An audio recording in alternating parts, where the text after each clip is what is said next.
Find the value of the polynomial 5x minus 4x square plus 3 at first x is equal to 0, second x is equal to -1 and third x is equal to 2.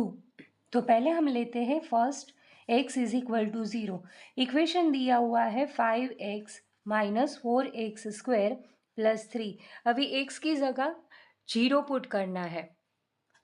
5 into 0 minus 4 to 0 square plus 3. 5 into 0 0. 4 into 0 0 plus 3 is equal to 3. Second है x is equal to -1. तो अभी हम लिखेंगे, पहले equation लिखेंगे 5x minus 4x square plus 3. 5 into -1 minus 4 -1 का square plus 3.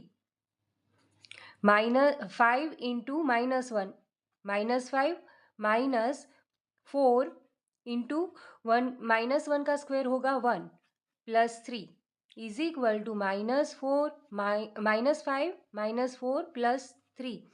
Minus minus plus होगा -9 plus 3 is equal to -6. Third है x is equal to 2. Equation है 5x minus 4x square plus 3.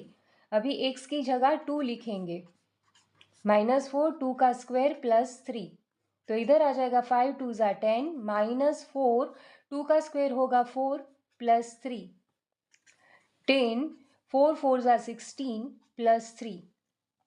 अभी 10 प्लस 3 13 होगा. 13 माइनस 16 इज इक्वल टू -3. तो ये इसका answer आ गया.